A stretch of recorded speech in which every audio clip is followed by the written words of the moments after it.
ഇടുക്കി നിയോജക മണ്ഡലത്തിൽ തെരഞ്ഞെടുപ്പ് സ്ഥാനാർത്ഥി ചിത്രം തെളിയുന്നു. ഇടതു വലതു മുന്നണികൾക്കൊപ്പം NDA സ്ഥാനാർത്ഥിയുടെയും അവസാന ചിത്രവും ഏതാണ്ട് വ്യക്തമായി. UDF-ൽ ജോയി വെട്ടിക്കുഴിയും LDF-ൽ റോഷി അഗസ്റ്റിനും NDA സ്വതന്ത്രനായി ബിജു മാധവനുമാകും മത്സരിക്കുക. ഔദ്യോഗിക പ്രഖ്യാപനം ഉടൻ ഉണ്ടാകും. ഇടുക്കി നിയോജക മണ്ഡലത്തിലെ തെരഞ്ഞെടുപ്പ് ചിത്രം തെളിയുന്നു. ഇടതു വലതു മുന്നണികൾക്കൊപ്പം NDAയുടെയും സ്ഥാനാർത്ഥിയിൽ തീരുമാനമായി. ദീർഘകാലത്തെ കാത്തിരിപ്പിന് ശേഷം UDF-ൽ സീറ്റ് കോൺഗ്രസിന് ലഭിച്ചു. UDF-ന്റെ ഇടുക്കി ജില്ലാ ചെയർമാനും കട്ടപ്പന നഗരസഭാ ചെയർമാനുമായി ജോയി വെട്ടിക്കുഴിയാണ് UDF സ്ഥാനാർത്ഥി. ഇടതുപക്ഷത്തെ സിറ്റിംഗ് MLA കൂടിയായ റോഷി അഗസ്റ്റിനാണ് മത്സരിക്കുന്നത്. NDAയിൽ മുൻപ് BDJ സ്ഥാനാർത്ഥിയെ മത്സരിച്ച ബിജു മാധവനാണ് ഇക്കുറി സ്വതന്ത്രനായി മത്സരിക്കുക. ഇടുക്കി നിയോജക മണ്ഡലത്തിൽ NDAയുടെ ചരിത്രം പരിശോധിക്കുമ്പോൾ ഏറ്റവും കൂടുതൽ വോട്ടുകൾ നേടിയതും 2016-ൽ ബിജു മാധവനായിരുന്നു.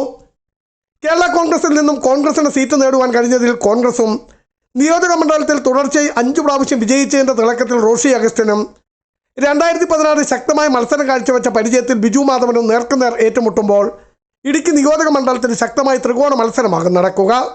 3 പേരും ഇടുക്കി നിയോജക മണ്ഡലത്തിൽ തന്നെ വോട്ടവകാശമുള്ളവരാണ്.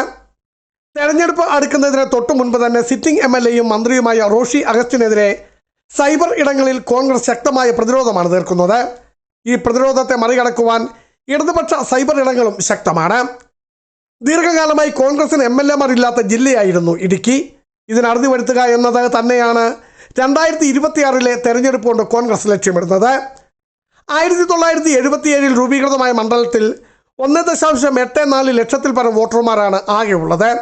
2021-ൽ LDF സ്ഥാനാർത്ഥിയായിരുന്ന റോഷി അഗസ്റ്റിൻ 62,368 വോട്ടുകൾ നേടിയപ്പോൾ ഐക്യജനാധിപത്യ മുന്നണി സ്ഥാനാർത്ഥിയായിരുന്ന അഡ്വക്കേറ്റ് K. ഫ്രാൻസിസ് ജോർജ് 56,795 വോട്ടുകളും, NDA സ്ഥാനാർത്ഥിയായിരുന്ന അഡ്വക്കേറ്റ് സംഗീത വിശ്വനാഥൻ 9,286 വോട്ടുകളുമാണ് നേടിയത്. ആകെ പോളിംഗ് നടന്ന വോട്ടിൻ്റെ 47.5% റോഷി അഗസ്റ്റിന് ലഭിച്ചത്. 5,573 വോട്ടുകളുടെ ഭൂരിപക്ഷമാണ് അന്നുണ്ടായിരുന്നത്. ഇടുക്കി നിയമസഭാ മണ്ഡലത്തിൽ റോഷി അഗസ്റ്റിൻ മത്സരിച്ചതിൽ ഏറ്റവും കുറഞ്ഞ ഭൂരിപക്ഷമായിരുന്നു 2021-ൽ ഉണ്ടായിരുന്നത്.